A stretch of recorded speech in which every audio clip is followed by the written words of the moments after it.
I did not have 2 years experience and I still got it. Apply, never limit yourself, never say no to yourself. The only thing, the worst case scenario is that they're going to reject you and say no, and then you move on and apply again. If you are new, my people, my name is Esther. You can tell I've been away for a while. My name is Esther. I'm a pharmacist in UK, and I share content relating to productivity, work life, my lifestyle, how to balance work-life balance, healthy productivity, dealing with failure, all those things, educational content. That's what I share here. If you are new, welcome, and thank you for joining us today. If you haven't subscribed, please do subscribe to my channel, like this video, and also share with your friends. I'm so sorry. I noticed that, I myself know personally that anytime I say, I'm gonna be back, I give this discussion things, something just happens and gets in the way, and I don't get to come in here and actually shoot the content with you guys and even upload content. So today is not about any excuses. Today is not about why I have been away and things like that, but today is all about being back, being myself, and just sharing content with you. I have something very, very important and exciting to share with you today, so that's why I'm back here, and I'm back full on. So yeah, let me know in the comments how you guys have been faring. I know some of you start your GPC exam. Some of you messaged me personally. Congratulations for succeeding in your exam. That's the word. I'm so happy for you. I'm sure you are really elated as well and excited, because it's not easy to become a qualified pharmacist in UK. Wow, well done guys, well done. You deserve all the accolades. You've done so well. Your hard work had paid off. And for some of you that you've messaged me because you've missed, you failed by one mark away and things like that, and I've spoken to you guys. I've tried my best to actually speak to you guys on a personal level on my Instagram page. And by the way, if you don't know that I have an Instagram, I'll put it somewhere, and it's also been in the description below, where you can, I'm more there. I'm more on Instagram than on YouTube. So if you have any questions and things, just message me on there. I will be there to answer your questions as soon as I can. So yeah, for some of you, I've spoken to you personally, and I've sort of just let you see it in a different light. Of course, I'm so sorry about it. However, that doesn't define you. You can always start again. You can always redo the exams, and another season is coming in November, and I'm sure you're going to smash it. I'm sure I'm going to give some of you some advice on how to get on about it, and also have a video on how I actually did and how I moved from a 20% pass mark to 80% pass mark in my GPC exam. So if you haven't watched that video, I'll put it up here somewhere. Go and check that video. But if you have more questions and you want me to do more content relating to GPC exams, how to deal with failure, how to study for it, or studying in general, please reach out to me and I will put the videos together.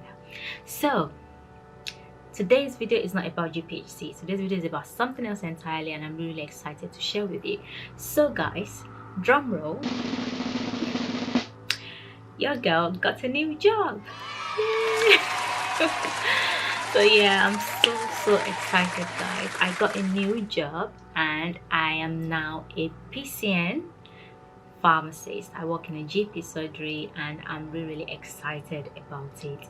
I would not lie to you. I've been looking forward to this day, and I'm sure you guys know all my stories about looking for jobs. Of course, I was a locum pharmacist. Of course, locums pay well, but why was I looking for another job and things like that? I'll go through it all in today's video. But I'm really excited. Who doesn't like to have an opportunity to work from home at some point? I wouldn't say my job is fully work from home. I would say it's hybrid, or even I feel like maybe it's just the first few weeks of me onboarding into the role that I'm working from home. But I'm sure once I settle in, they would get me into the surgery, which I'm really excited about. And I would do that over anything to having to stand 10 hours or 12 hours or stand on my feet. Oh my god, my whole body has lost shapes because of all this stress. So I'm so excited. And today you can see I have a note just because I want the notes to guide me on what I want to say, so I don't miss any points for you guys. So yes, you guys know I got a job.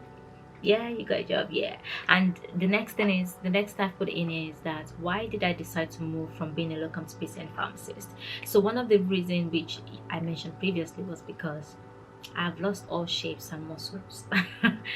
Guys, standing for at least 10 hours daily is not for the faint-hearted.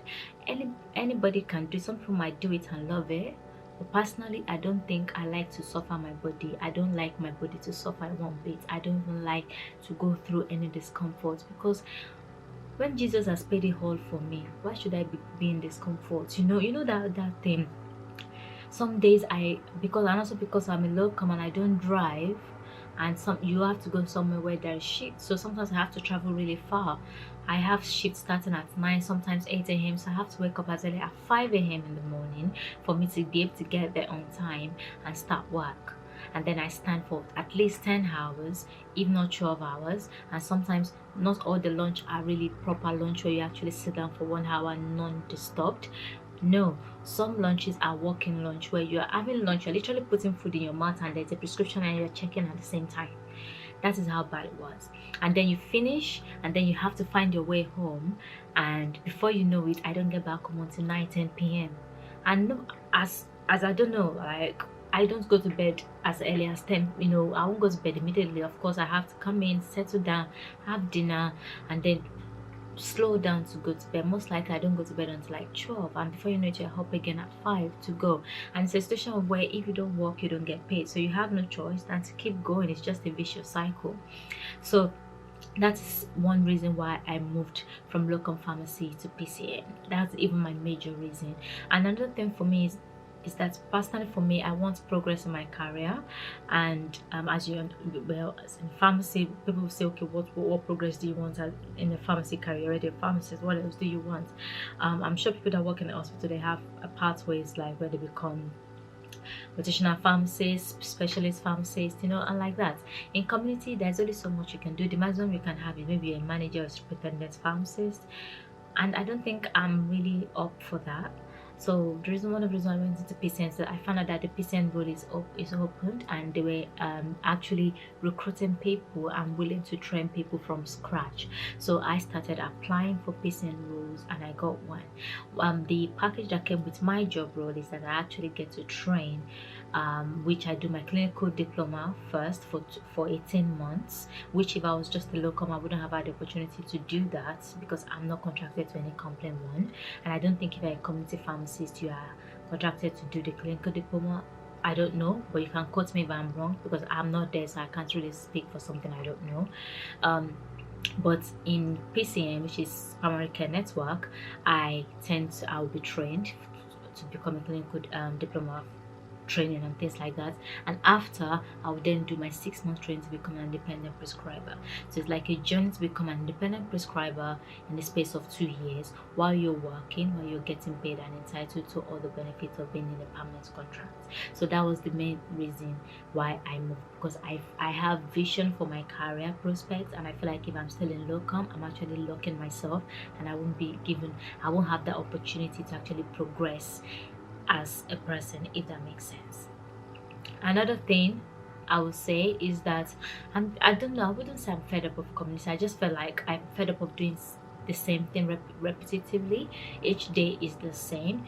You go into the pharmacy, you sign in as a responsible pharmacist, and you start checking prescriptions, you speak to patients, and it just becomes the same thing again and again. And that is something I wasn't really keen about, because, and personally for me, I've told you before, I get bored of doing the same thing again and again. So that was the reason why I moved to PCN Pharmacy.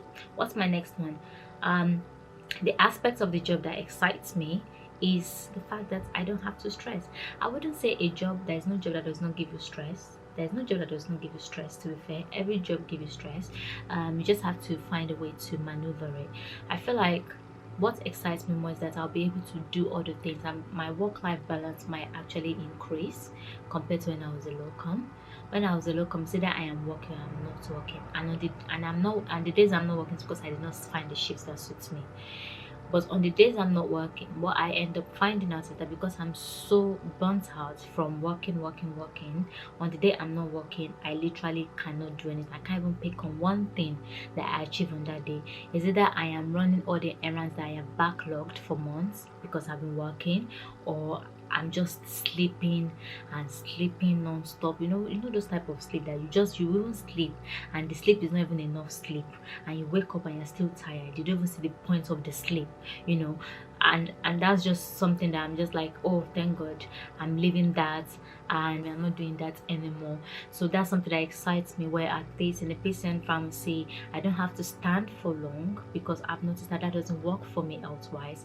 My back, my knees, my waist, they hurt me so much, even my ankles.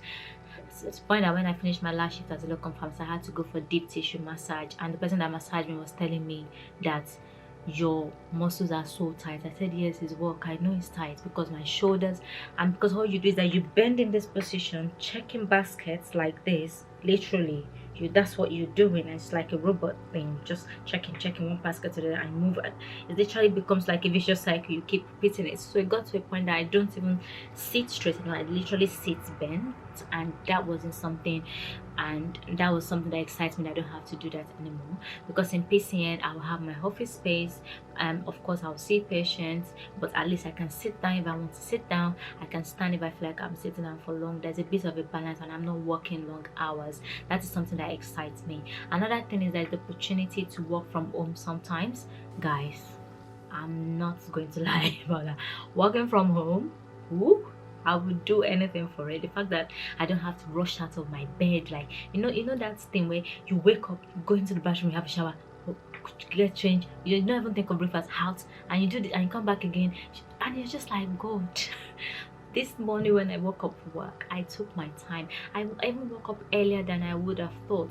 When I used to look, I even used to fight for at least extra 15 minutes of me shutting my eyes, because I know it's going to help me to focus for the whole day, to avoid me doing errors. This morning I even woke up as early as 6, joined my morning prayers, even had the time to have it. It's not just quick shower, like proper shower, did my face, did my makeup. When last have I done makeup? Like, all those things. And that's another thing that excites me, the opportunity to work from home. I'm not saying my work is potentially all work from home. I think, like I said, the first 2 weeks I'm just at home, so doing my homeboarding thing, where I'm just doing trainings and learnings online, because it's a new system. I've never worked there, so I'm just doing all those things before I start to shadow a senior pharmacist that shows me around, and then before I start taking on roles by myself. And one thing I like about my GP surgery is that they are very, very, very, very good with onboarding. They literally told me that we are not in support of putting you in, like rush you, because there's some GPs or some place of work that rush you, start doing this. My own is that they take their time. If you need more time for training, they rather train you than you doing a mistake. Even if it's okay to make mistakes, but they rather you train you to the point where you are comfortable enough to go on your own and start practicing by yourself. So that's something I'm really excited. So I am out at home for the first 2 weeks and don't have to worry about that. Then the others in line with my career goals, I don't know, I think I mentioned it before. Of course, I'll become an independent prescriber, but being an independent prescriber is not just the end goal. Personally, for me, I want to move into like digital health, and I feel like, which is more or less like, I'm still working with patients, but I'm not physically with them, but I am part of people that make decisions when it comes to patients. So maybe if I get myself to go into industry with that experience, I'll be part of people that make decisions in terms of, okay, we are making this new drug, what is the benefits for the patient? I'll sort of advocating for the patient in the aspects of the business side of pharmacy. And I feel like that clinical knowledge I'm going to gain, and that experience is going to be very, very worthwhile when I move into that role in the future, most likely 2 years time, who knows. But yeah, that is the reason why I picked that role, because I remember I told you guys that I've always wanted to move to the industry. I wanted to move to the business side of pharmacy. But one thing is that, of course, you have to work with God. Working with God got me this one, even rather than the industry ones I'm applying. So I'm going to go, even this route is actually, I feel like it's a stepping stone to where I want to be. So I feel like it aligns with my career. So that's what I'm doing at the moment. So the next point, which is the second part of this video, is, so I'm just gonna tell you what PCN is, because I've had someone message me, someone message me, like, what is PCN? Like, someone even said, is it pharmacists something career Nigeria? And in my head I'm like, do Nigerian people have my money, Sha? I was like, no, PCN doesn't mean that. PCN means primary care network, and it's not just pharmacists that are part of it. There are nurses, there are doctors. So it's just a way where all healthcare professionals work collaboratively in a community setting. So what do I do as a PCN pharmacist? So what I do is I do medication review in a primary care setting, medication optimization, sometimes I do clinics with patients on chronic illness such as blood pressure, diabetes, asthma, even sometimes some contraceptive as well. I might deal with that, and deal with minor ailments as well. This is so that the workload is reduced a little bit for the doctors, where the doctors can actually spend more time on seeing patients, and actually giving them, or patients that needs new diagnosis of something, rather than having to just come on patient and say, I just want a new prescription, I just want a review of my blood pressure tablet to see if it's working. A pharmacist can do that, while the doctors can focus on something else. So it's just a way where the NHS is trying to divide the workload between all healthcare professionals. And besides, the only thing I did not learn at uni is literally anatomy. We learned everything at my university. Let me just talk about my university. We learned everything. We learned physiology, chemistry, name it, organic chem, physics, business, name it. I learned everything. The only thing we did not do as pharmacists was anatomy, which is the difference between what doctors and medical students and pharmacy students. So I feel like it's a good thing that the fact that the NHS is not trying to see the potential of pharmacists and see that we're actually very we have more experience than people actually think. So that is something. That's something about that. Yeah, I've already talked about the roles and responsibilities. Yeah, medication management, collaborating with other healthcare professionals. And I would think I'll make it. I wanted to talk about the difference between community pharmacy and PCN, because sometimes people feel like, well, community pharmacy does it, but there's a bit of difference between it. But I'll make another video about that rather than saying it on this video, because I don't want this video to be too long. And the other part, which is the third part of this video, is I wanted to talk to you about how I got the job. Obviously I applied. I applied, and I think I even applied reluctantly. Yeah, I applied reluctantly, and that was because I was doing this locum thing. I was having issues with locum stress, chasing people for money. They're not paying me on time, and then I was behind on my bills, and then my father, my dad just like, why don't you get something that is more permanent contract, where you can know what is coming in, what is coming out, don't be put in this financial mess and up and down, and plus the stress of locum as well. So I just, when you're just angry, you're angry and you're just hungry. So I just let my hunger pushed me to apply. Even the CV that I used to apply, I wouldn't know if it was a perfect CV, but the CV was more than 2 pages. It was 3 pages, just about 3 pages. And for some reason, I don't know how God did it, I just got a call, and I had what I would call an interview, but with my close pals know that, okay, God did it. I would say God did it. That's how I got the job. But yeah, you have to apply, and the good thing is that some of the most, if you check the NHS website, most of the PCNs will say they need experience, at least 2 years experience and things like that. If you have that 2 years experience, even in a community, you're good. I did not have 2 years experience. I only qualified in January. I think I am now 8 months. No, I'm in my 9th month of post qualification, so I'm still very new. I've never worked up to 1 year as a qualified pharmacist. So, but the thing is that some PCN, some surgeries are willing to train you, and what they do is that they just need to do an interview for you, gauge your knowledge, and see if you're willing to learn, and if you have the ability to actually put in the work. So that was what happened. And after the interview, then I got an offer letter. I think I found out since May, June. Sorry, you guys are just knowing about it now. But I found out since May, June. I just kept it to myself because it was so surreal. I was like, is it that easy to get a job? Because I was applying to industry, technically, but something I did not even put my mind to. I applied for it and I got a job, which shows that God is in the works and God was working with me. Because the ones I sat down, did CV and everything like that to apply for, I did not get it. But this one, where I did not even put my mind to it, I just did it out of just doing it sake, I got it. So that was how I got the job. There are challenges with it because this is not just the only one I applied for. Of course, I applied to so many more. There are challenges where, like I said, they will say they need the experiences, so sometimes if you don't have the experience, that puts you off from applying. But one tip I would say and give to you guys, because that was the tip I gave to my friend and it worked, and she backed the job, was she was reluctant to apply because they were like, you need experience, and they were asking her all this question. I told her, I said, still apply. If they want you, all you need is to sell yourself. If you feel like you did not meet the qualification, you did not meet the requirements, I would never advise anyone not to apply. Apply.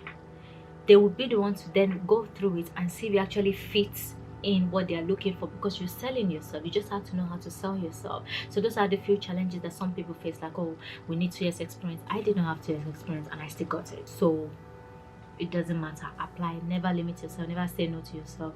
The only thing, the worst case scenario is that they're going to reject you and say no, and then you move on and apply again. I would definitely say applying. Your CV has to be very, very good. Of course, I'll say God works in my favor, but I would definitely recommend that you work on your CV, and that's the only way you can sell yourself. Because even though you've worked in a community pharmacy, there's a lot of transferable skills in the community pharmacy that is very, very crucial to the role in GP. Especially we that we are working in a community, we actually know where the patients are coming from in the community when they want their prescriptions and the doctors have not sent it to them on time, if they've been chasing prescriptions for 2 weeks, or if they need an emergency something because they've running out, or the patient forgets to, all those things. We actually were at the forefront of it because we see all these things. So by actually being in a community is actually an advantage for you, because you actually were at the heart of the patient. You're the first point of call for the patients before the GP and before the hospital. So I would say every experience is transferable.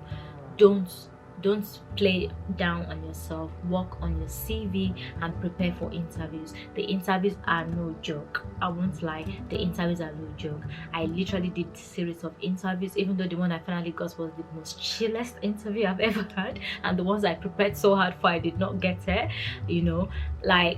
Like I said, God was working for my own. I would not lie, but I would still give you the advice that some of challenges you could experience is your CV not being good enough, your interview techniques not being good enough, and experiences as well. Every experience you gain in every workplace is transferable. Always take notes of those experiences and put them in your CV and be ready to talk about them in your interviews. So that's me, guys. So yeah, that's it. I did not want this video to be too long, but it's about 20 something minutes long, but it's okay. I still want to pour out my soul and give you all the juicy part of it.